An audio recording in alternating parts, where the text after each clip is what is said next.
All right, all right. Happy Tuesday. Pre-storm, by the way. Um, Still probably 450 miles outside of Tampa. Looks like Hurricane Milton's going to hit landfall sometime Wednesday night. It's Tuesday afternoon, and looks like things are. It's going to be interesting. I'll do a video after. Right now, everybody's prepared, and I think the state has done a really good job in preparation. But today I want to talk to you about, first of all, hope everybody stays safe. Hopefully, if you're planning on leaving the state, you're on your way out. If you're planning on staying, which I think most people are going to be in good shape, especially inland, away from the coast where we are, which is one of the things that we've talked about for many, many years when we've talked about um, living in the villages, living in the central Florida area. It's an hour away from the coast, which means that storms are definitely muted a little bit. But still, this can be a heavy one for sure. But we'll let you know what happens after Hurricane Milton and what kind of impact it has on the villages. Want to share with you quarter three, very interesting quarter. A lot of interesting things happening right now. So we may be a while. We're going to be in depth here as we're talking about a lot of different things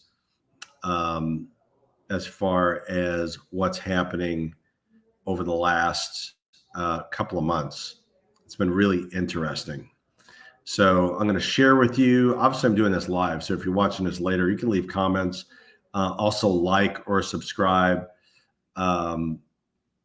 Like or subscribe all of my videos would be great, and share, because this is going to be one, especially this video I'm going to do right now, is actually going to be very important for people that are trying to decide what they're going to do.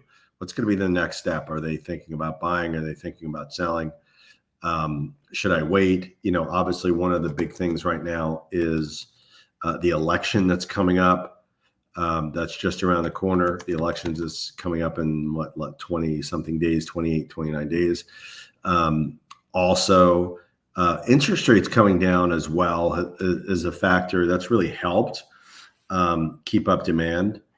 Looking at 536 properties on the market right now, as you can tell, right? 536 properties is essentially what we're seeing on the market at this time. So I think that's a good sign that we have a lot of properties on the market,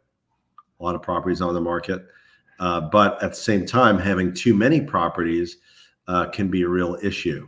That's one thing that we've been keeping our eyes on. And I'm a little bit surprised. I will tell you this, a little bit of the surprise in the marketplace is that we are still seeing and have seen growth as far as inventory goes in this marketplace.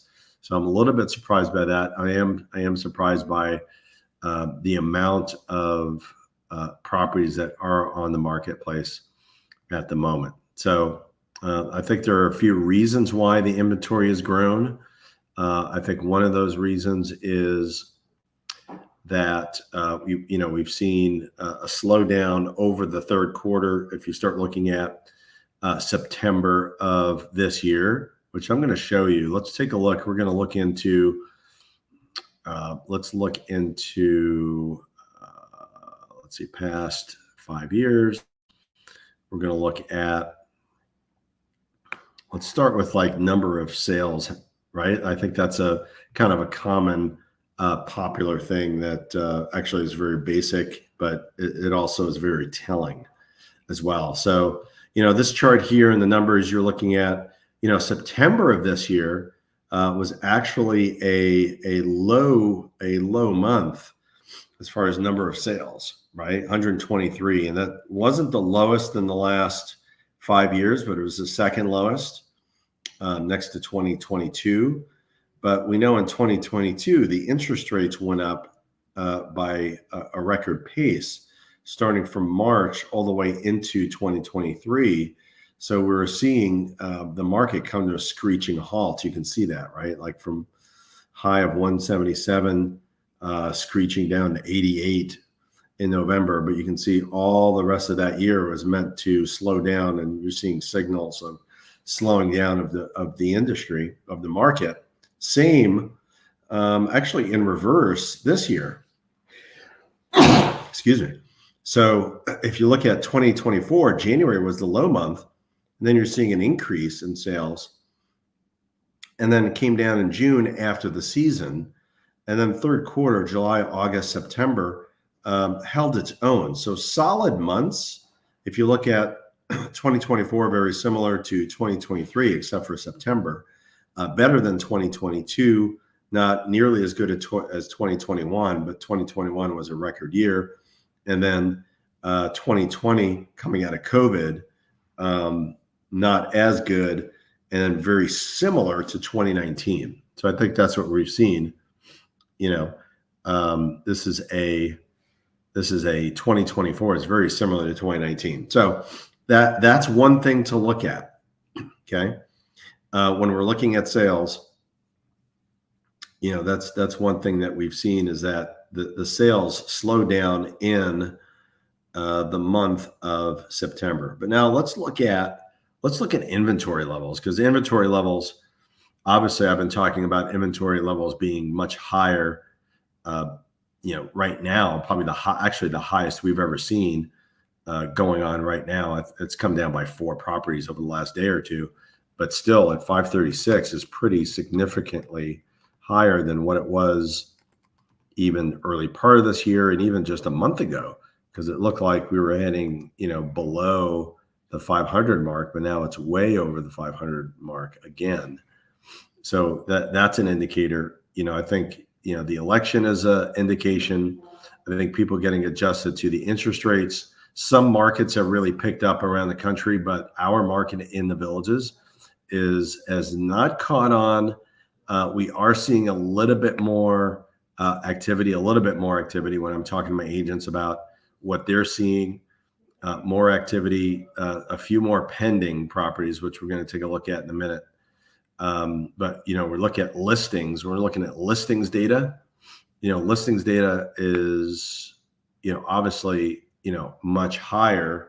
We're looking at September being higher than any other month this year. So that's, basically where we're at. And October looks to be maybe even higher than September. Let's look at months of inventory, which tells us the ratio between number of properties selling versus what's on the market, and months of inventory. If it's in the 4 or 5 range, that's pretty high for us, and that's what it's saying here: 4 to 5 months, 5 months supply of homes in September, compared to a week or two back in 2021.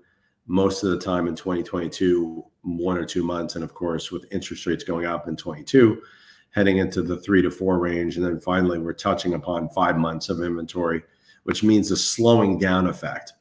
I still don't see market crash. It's been probably, I wouldn't say a soft landing, but it's been maybe a little bit of a tougher landing, as far as adjusting to the marketplace, right? So, let's look at the months of inventory. Months of inventory, according to MLS, is the Villages MLS. 5 months of inventory in September for pretty much the rest of the third quarter and a lot of part of second quarter this year. Average sales price, let's take a look and see if prices have gone down, because a lot of people are asking about that. And we did see a little bit of a drop on average sales price. But remember this, keep this in mind, 10 years ago, we're looking at $210,000, $220,000 average sales price. Now, we're in the 400s consistently, right? Except for January this year. 407 is where we were in September of this year. That's down from 425 last year, September, and 438 in 2022. So we have seen an adjustment in pricing. It looks like about a 5 to 7% adjustment in pricing. So that's what I would say. It's if you think your home is worth, X amount, you make sure that you're being objective. I would say, adjust for pricing. If you're thinking about selling, make sure you are priced correctly. because pricing incorrectly means that you could be on the market much longer, and you don't want to stay much longer because then it's going to cost you money. On the buyer side, I think you can get a 5 to 7% discount on most listings, not all of them, but most. I'd say on the average. You could get a better deal, of course, but 5 to 7 on the average on the buy side. Listing side, 5 to 7 off what you normally thought you could get maybe a year and a half to 2 years ago. So that's kind of the story I want to tell. We're actually producing right now. Some of these numbers are going to be in our quarterly report that we produce, obviously every quarter, with Realty Executives in the Villages. That's going to be accessible in the next couple of weeks. You can stop by one of our open houses, come to the office. You can text me at 352-572-3796, 352-572-3796 for that information. But overall, I think we're in an okay market. It's not a fabulous market. We saw a very sluggish third quarter. I'm thinking it will pick up, maybe not tremendously in fourth quarter, but I do see a pickup first quarter of next year after the election. Interest rates a little bit less, snowbirds season, those types of things. So if you're buying, good time to buy. If you're selling, maybe you want to wait a little bit, let inventory come down a little bit before you put your home on the market, maybe under the 500 mark. Hopefully that'll take place first part of the year. So questions, you know how to connect with me. I'm Glenn Stein, broker owner of Realty Executives. And look, everybody stay safe. We'll do an update on Hurricane Milton and the effects of that over the weekend. Okay. All right. Take care.